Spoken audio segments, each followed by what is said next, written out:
Stay tuned for scenes from the next Dawson's Creek.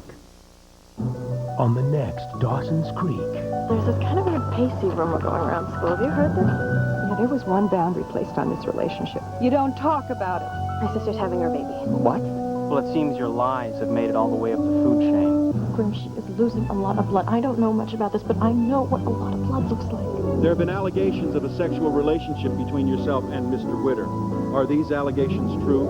An all-new Dawson's Creek, next Tuesday on the WB.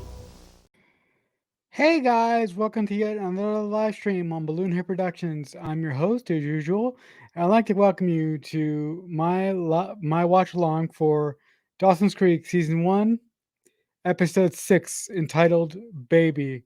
All right, guys, so if you haven't been here before, this is how I do it. So in a couple seconds, I'm going to kill my camera and switch over to where I will be watching this episode of Dawson's Creek Season 1. For me, it's on American Hulu. So what I'll do once I switch over there is I'll give you guys a countdown. I'll go in 3, 2, 1, play. And when I say play is when you would press play on your copy at home if you choose to watch along with me. So I will kill my camera now. All right, guys, just give me a moment. Just a moment, guys. Just a moment. Okay, so in 3, 2, 1, play.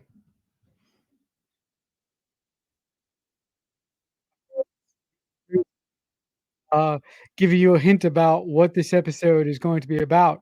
I really like this episode because this episode forces Grams to deal with characters within the series that she has an issue with because of her religious beliefs. Also, in this episode, we'll see the Tamara and Pacey relationship reach its conclusion. So I'm excited to see how that pans out and how that ends. Of course, this opening right here is amazing. I love how the director just starts on Joey and Dawson, but as the scene goes on, you begin to understand why Joey's so uncomfortable in this scene.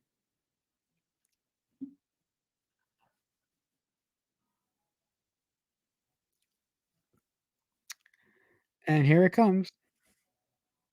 There it is. There's his third wheel. That's why Joey is so uncomfortable. I love that anticipation by the director and the writer of this episode did such a good job at teeing that up.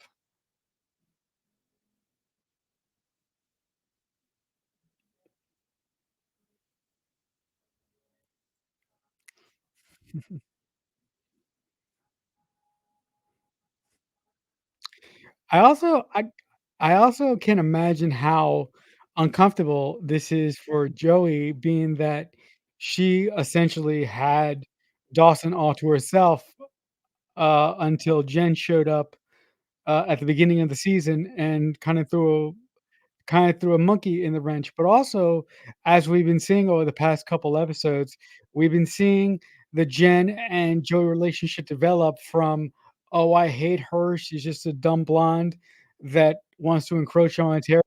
That territory being Dawson. So I really like how that relationship is developing late in this season.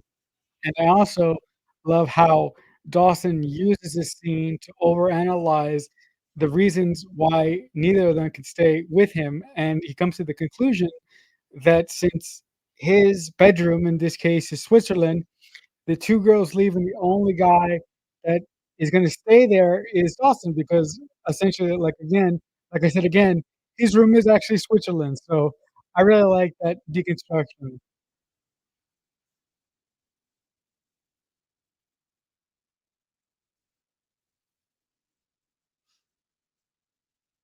Of course, these are the opening credits.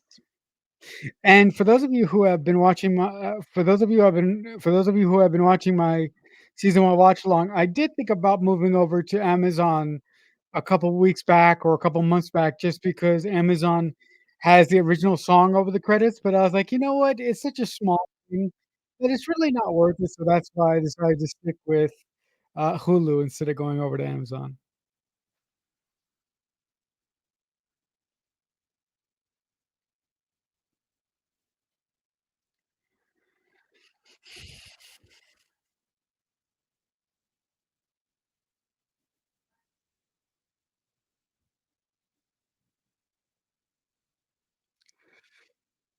Of course. I mean, another thing that I love the Bodhi and Bessie relationship. It doesn't get that much love, and to be honest, Bodhi and Bessie are way secondary characters, but I'm kinda just realizing in this season how really how really awesome they are.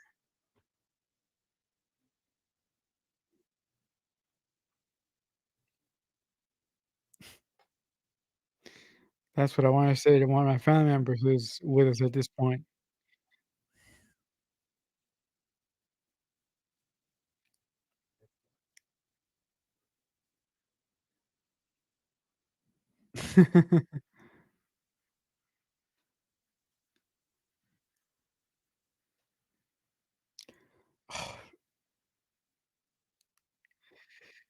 Look at that killer look, man, by Joey Potter, man. You can't go any better than that. Of course, guys, I'm biased because you know how much I fucking love, Joey Potter.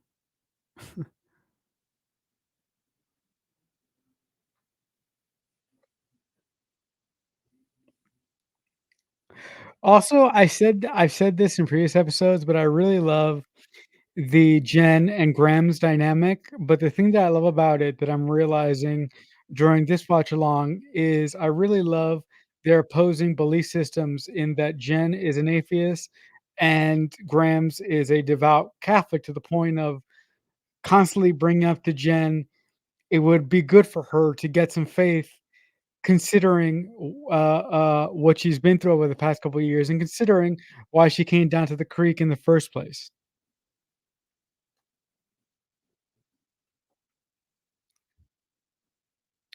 Also, I really find it classy that Jen really respects Graham's religious beliefs, but Graham's is the one that kind of pushes her beliefs onto Jennifer and sort of disregards Jen's beliefs. I really, really kind of don't know how I feel about that. I will say that I don't feel so comfortable at that. I will say that I don't feel so comfortable about that.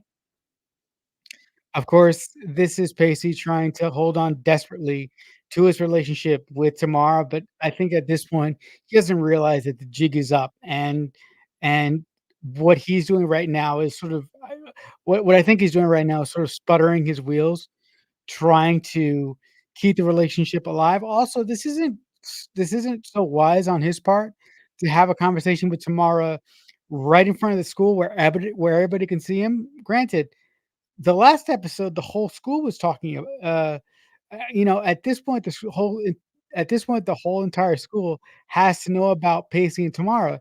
So I'm like, what is he doing? But again, he's a teenager. He doesn't know any better. So there is that to consider as well. And he thinks by just getting a driver's license, everything is gonna be okay and everything's gonna be fixed. It's bullshit. It's not gonna work that way, man.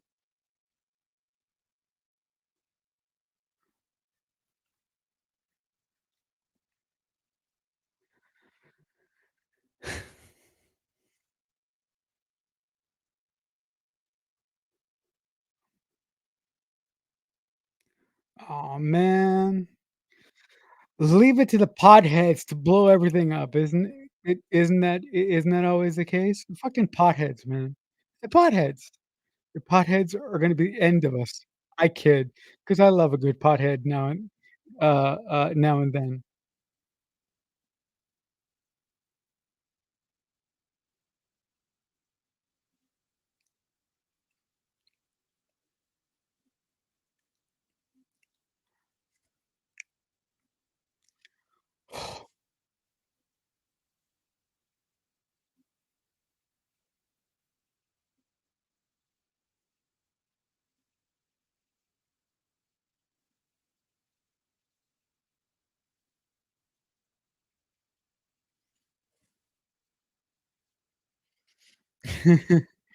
Of course, the stand-up gentleman, but by Dawson saying that, it's pretty much confirmed to Jen that the rumor about Pacey and Tamara is absolutely real.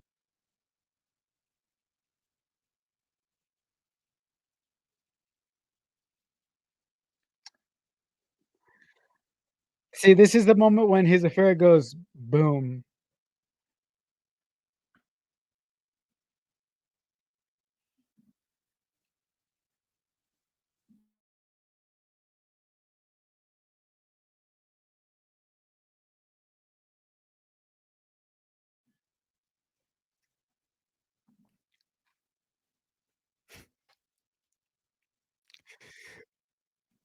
I kinda love that they're having this conversation about Pacey's affair with Miss Jacobs falling apart. I find it really charming that they're basically having it in a storage closet.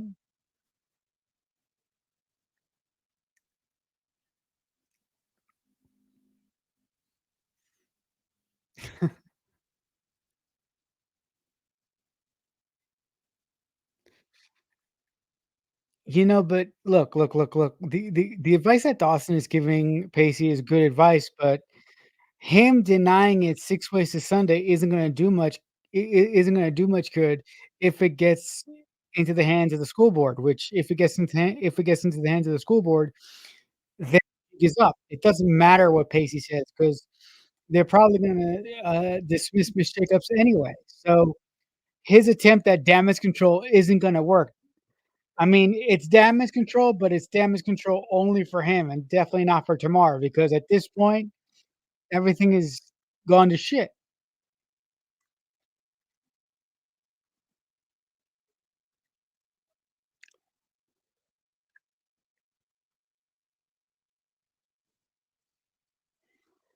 And that look says everything. That look says it all. He knows it's up, man. He knows it's up.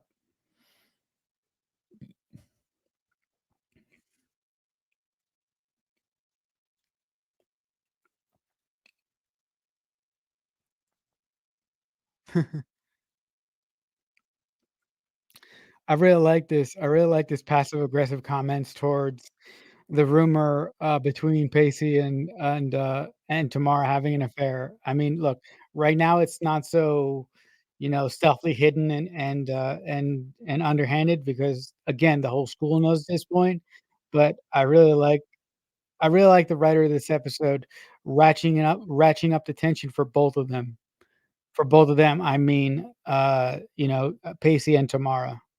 And I really like how everything in that scene talks about a forbidden relationship and how it just doesn't, 99% of the times, a forbidden relationship doesn't really work.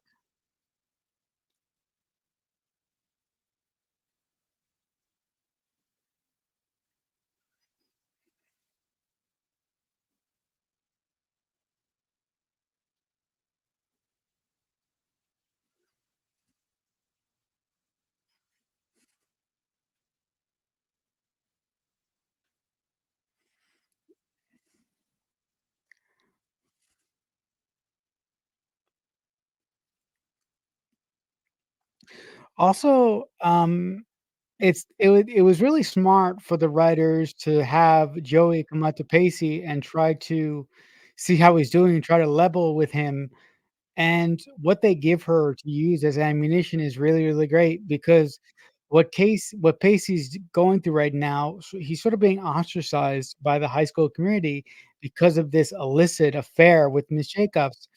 And the way that Joey can relate is that she knows what it feels like to be the gossip of the town, the black sheep, the person that everyone is talking about because of her family history and what she's gone through, and also the fact that her sister is white, unmarried, and married to a black man, which in a small community like this doesn't go very well. So I really like this decision by the writers of having Joey relate to Pacey's situation in that way, because although she hasn't specifically gone through this situation, she knows what it's like to be ostracized from the community because of what she has dealt with in the past.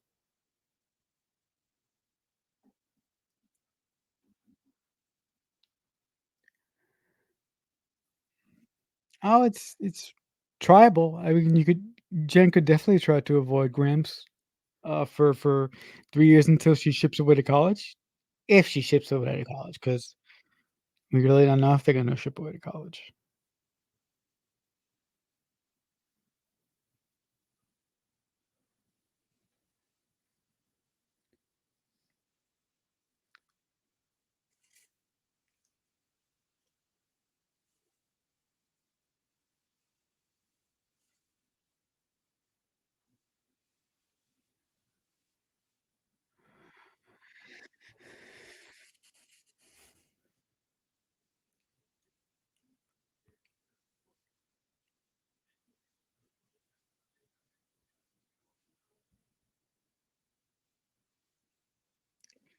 Uh-oh.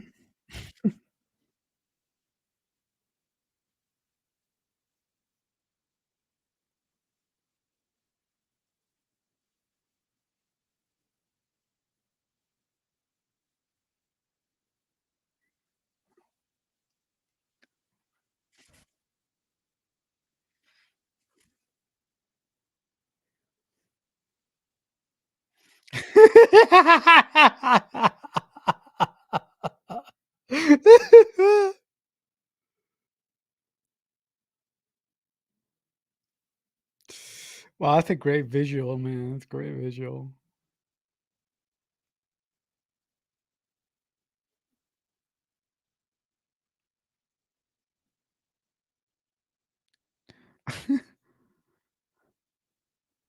She's a girl. I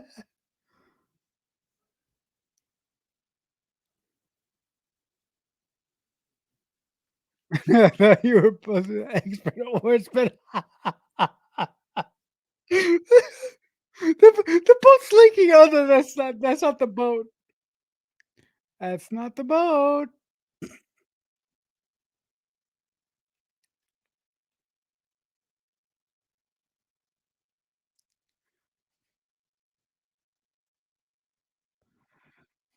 What?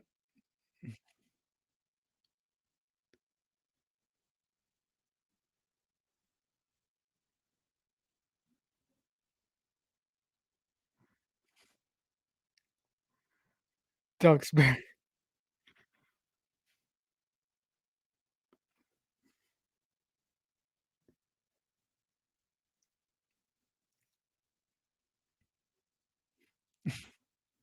Living in a small town is not easy, guys, and as someone who lives in the suburbs in a small town with basically, with basically no means of entertainment, I can definitely relate to this. I mean, we have plenty hospitals around us, but I definitely know what it's like to live in a small town in the middle of fucking nowhere.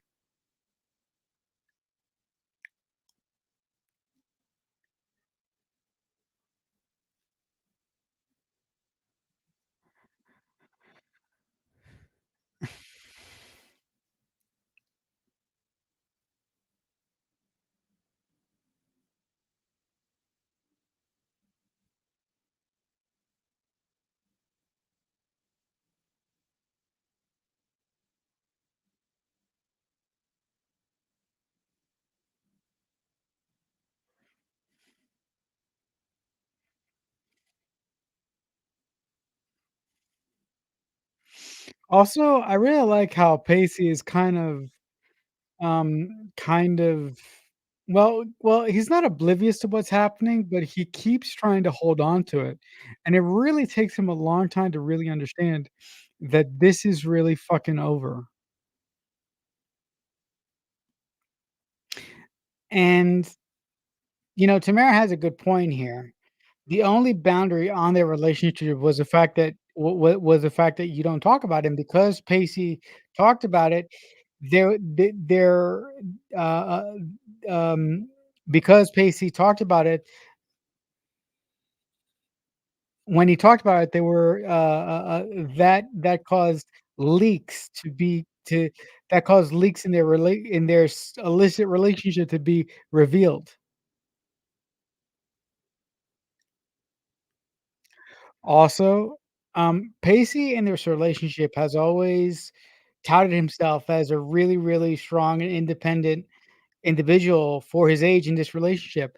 But this moment and the way that he's reacting to this situation really shows how immature he really is. So despite him puffing out his chest and being, "Oh my god, I am so mature and and the reason why I can handle this relationship is because I'm so mature."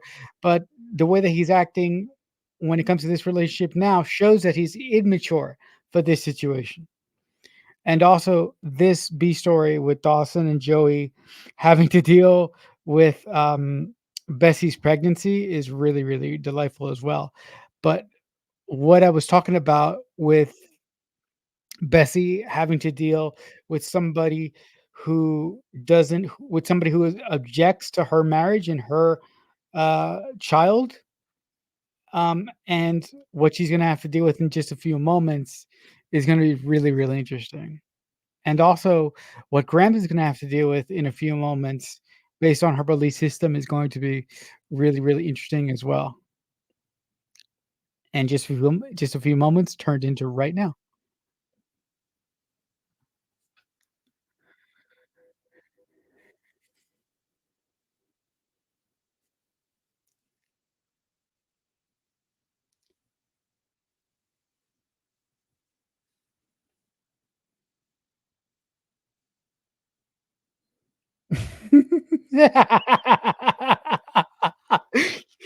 You know what?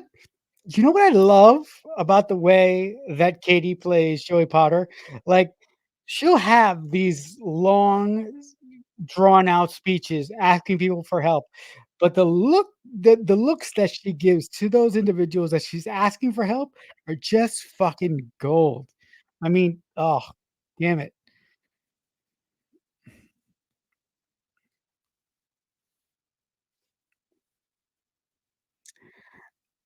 And of course, the unsupported brother shows up, Doug, coming to chastise Pacey.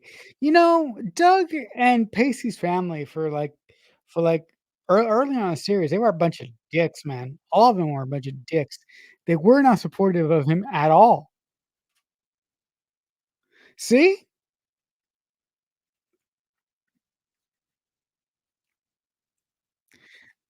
And you know, and what Doug thinks at this point is that Pacey made it up, but he doesn't know that it's actually real, and he won't figure that out until, a couple moments, or he won't figure that out until, a couple mo he won't actually figure it out, um, until a couple moments from now. Sorry, guys, I'm slurring up my words a little bit, I apologize.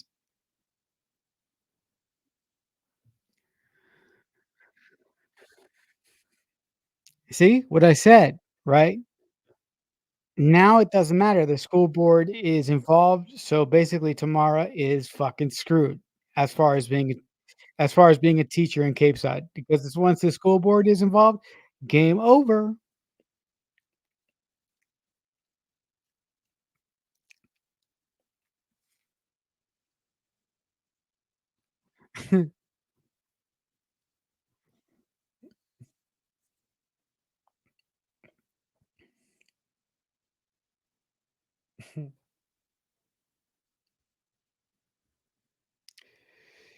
Keep the camera high, Dawson, keep it high, and by keeping it high, you understand what I mean.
It's Judas.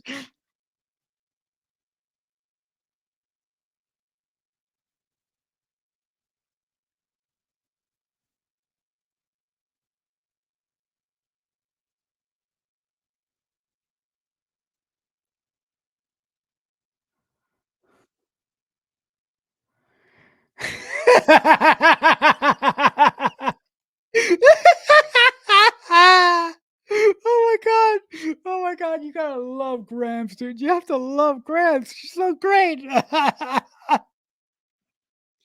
Of course. What the fuck? Seriously, how in the hell does Pacey not see how serious the situation is? Again, guys, probably if I was watching this maybe like if I was watching this maybe like 5 or 6 years ago, maybe I'll be on Pacey's side, but now since I'm a little bit older, I kinda see the error in his ways, and I kinda see him not really grasping the severity of the situation that, him and Tamara are in, and this confrontation with the lawyer is a prime example of him just not understanding, and really nobody around to educate him on the situation.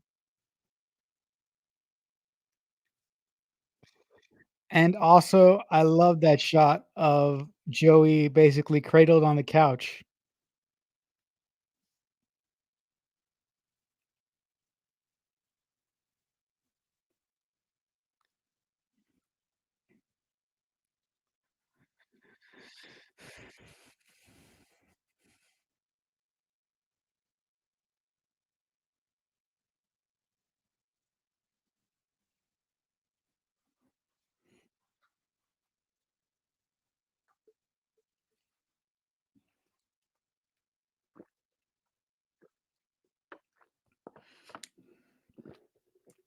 Sorry, guys, I'm taking a drink.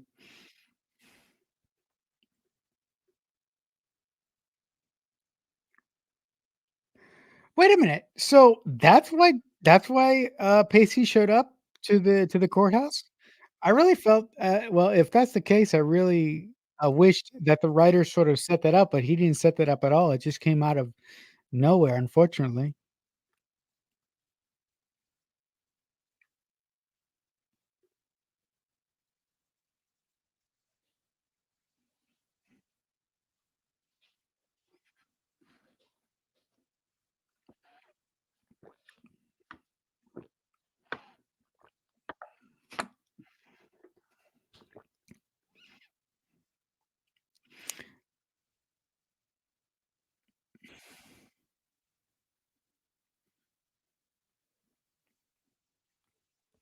You know, I just said a couple minutes ago that Pacey kinda doesn't understand the situation, but this speech really kinda indicates to me that he is sort of aware this he's, sort of aware of the severity of the situation, and he's doing his best to save Miss Tamara he's doing his best to save Tamara's job, which I really, really enjoy, and I kinda didn't, see coming because I haven't seen this episode in a long time.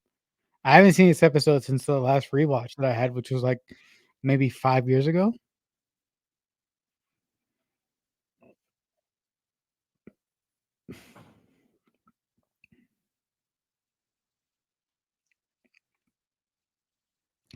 I like that scene. I like this moment because Joey is possibly having some, like, PTSD, to when, her mother was dying of cancer, so right now, Joey's wigging out, and I really, identify with that because, um, I've had I've had situations in my life where I've been surrounded by, uh, uh I've had situations in my life where I've been in happy moments, but those happy moments remind me of something really, really traumatic in my life.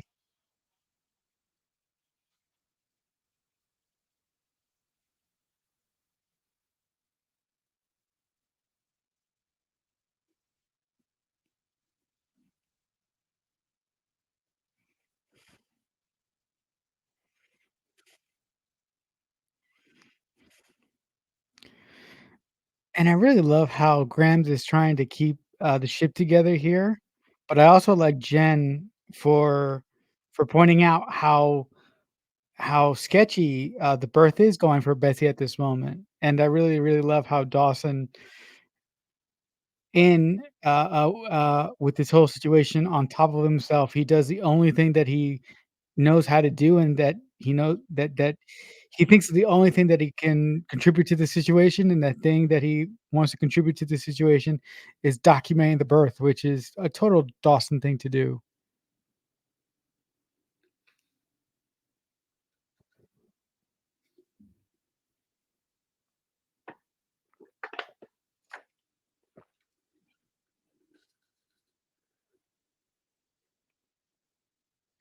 An epidural?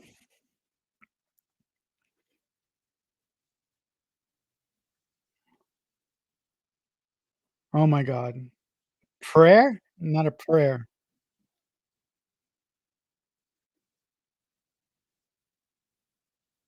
That's not for you.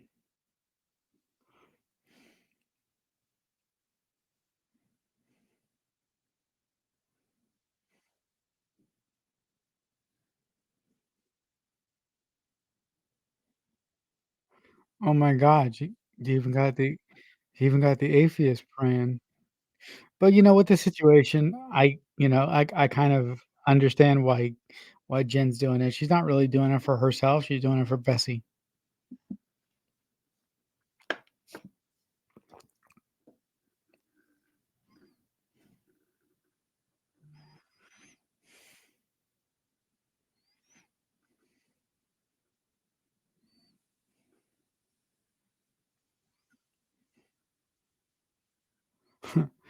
Where is Dawson's mom?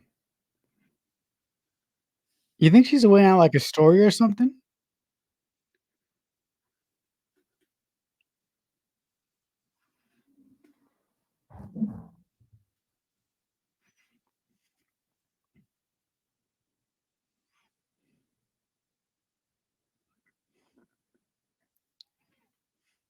Also, I love how this scene sort of backs up my theory of Joey being terrified of the sounds basically coming out of that house because of what Bessie's going through right now in childbirth.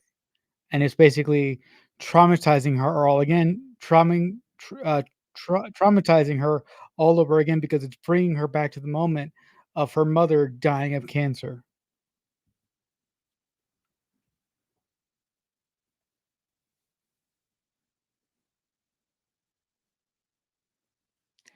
Also, what Joey said right there is really, really prophetic to me because there are moments where certain members of my family will do something or say something, and it's exactly like my grandmother would do it or my grandmother would say it, and I'm just brought back to the moments where she was still here. I'm remembering that moment where she would give me a specific lesson or something of that ilk, so, um, that was a this entire scene is a really, really, really good setup by the writer of this episode to really, really illustrate to the audience what Joey is feeling at this moment, and what she's saying also works for the audience because the people who have gone through what Joey has gone through can relate to it because, you know, uh, um, when when when you're running a TV show, one of your primary goals is to make your characters relatable to your audience. And by giving Joey the story that the writers gave her, I think that they did a great job on making Joey relatable specifically for this episode.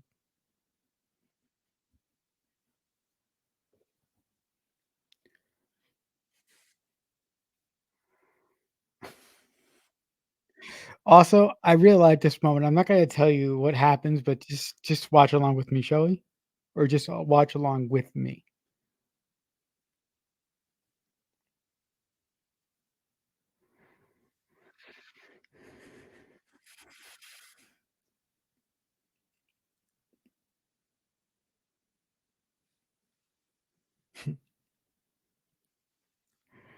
Aw, way to put your foot down, Miss Jacobs. Yeah!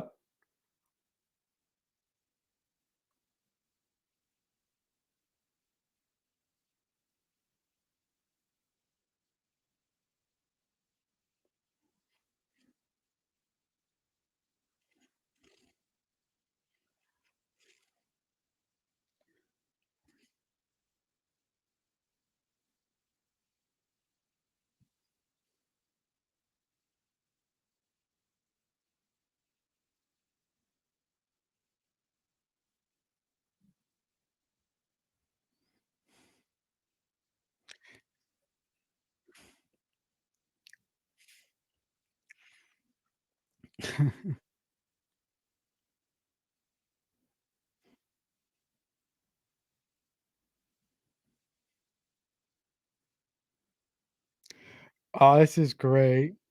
Having Joey come back in to give Bessie the final support that she needs, or the to give Bessie that final, push of support to actually get this baby out of her is a really is a stroke of genius by the writers to really bring this story arc home for this episode. Oh, it's a he, so I guess Bodhi and Bessie are gonna really have to talk about that circumcision now.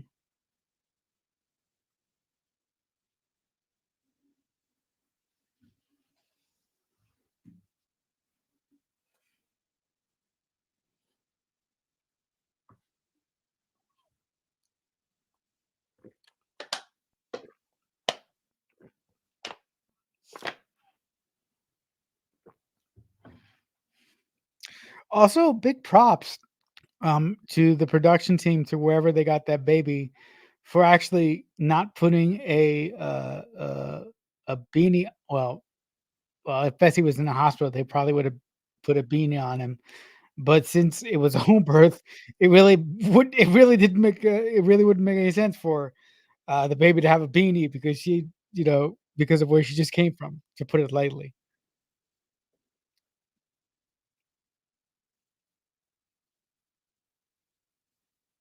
No.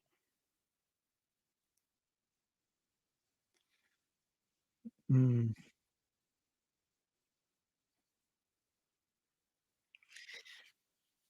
Could you guys imagine if the Tamara and Pacey relationship continued? Like, we would have been probably denied of one of the best relationships on the goddamn show in just a season, and that's coming from somebody who is a diehard Joey and Dawson fan, and I'm talking about one of the best relationships in the whole fucking show. And if you have seen the show before, which I assume that you do, you know what relationship I'm talking about.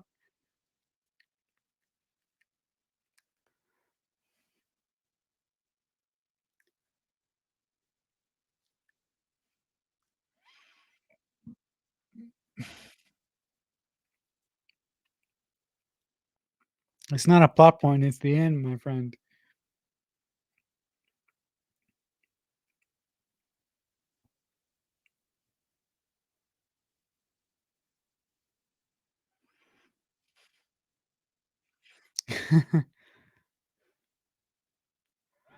Also, I love how, in this moment, they give Tamara the moral center, and they really make Tamara really drive the point home that this affair was a momentary thing, and that Pacey is too goddamn young to be in a relationship with someone who is, his senior by a bunch, right? Because at this point in the show, she's 36. Oh my god, she's 36. She's 1 year younger than me. Oh my god.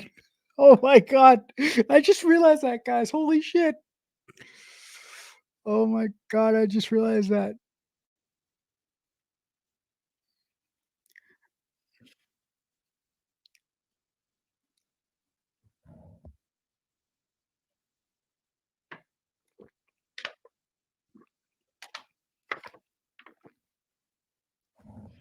Before she gets blubbery.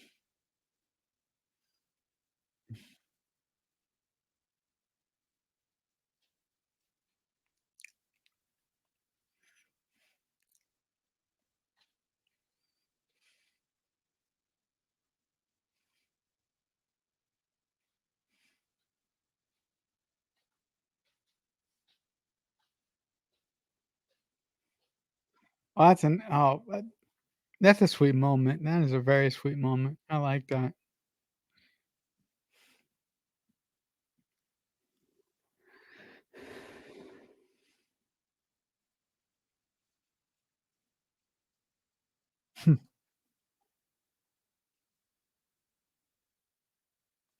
Also, I really like that in this moment, Pacey really comes to the conclusion that it's over. I mean, I think that this scene really cemented the idea of this relationship being over. Such a great line right there, and that's a great visual as well, with them holding hands and then them parting. It's such a great moment.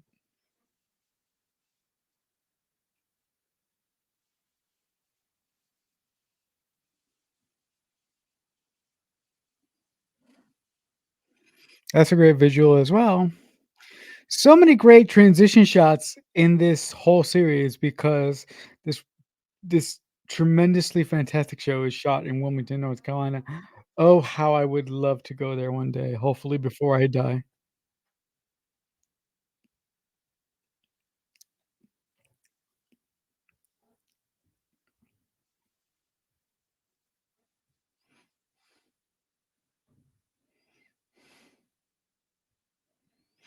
Also, I really like that sort of Jen and Graham's making peace for their squabbling over their religious beliefs. Also, this is a really good moment for Graham's. And I really like how Jen handles that after being asked by Grams, "With all you experienced today, you really don't believe in the existence of God?" And Jen basically says, "Oh, I don't know all about that, but I do believe more in the existence of man based on what I saw today." And shouldn't Bessie be in the hospital at this point? But, writer's convenience, I'm a writer, so I if anybody understands about writer's convenience, it's me, guys, because I rebel in writer's convenience all the time. Such a wonderful shot of Katie holding the baby there. See, this is the moment when I would have put a this is the one when I would have put the beanie on the kid.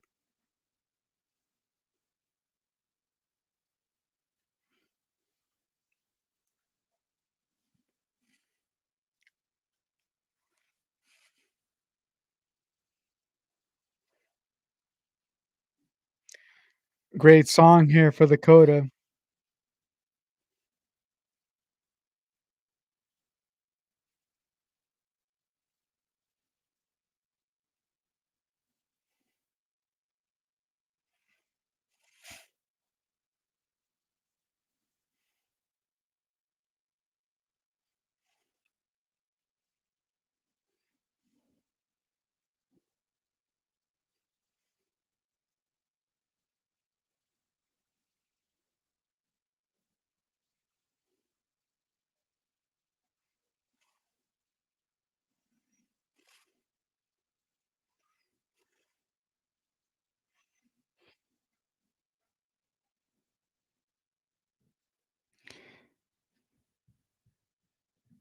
All right, guys, that'll do it for my watch along of Dawson's Creek, season 1, episode 6, entitled Baby.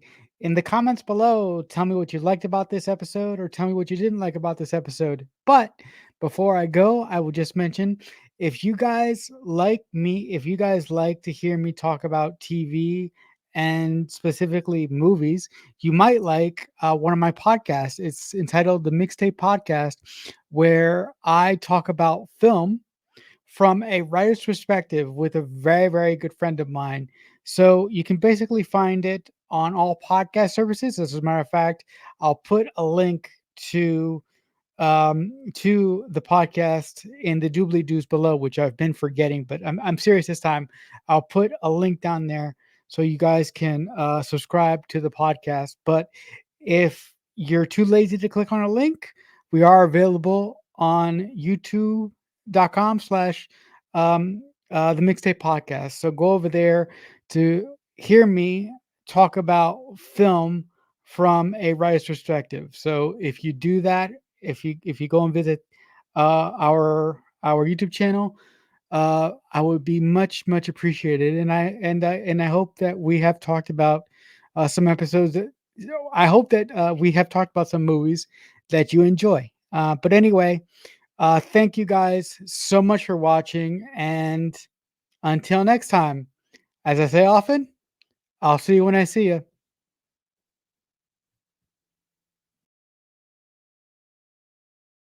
So much happened here, and so much is about to.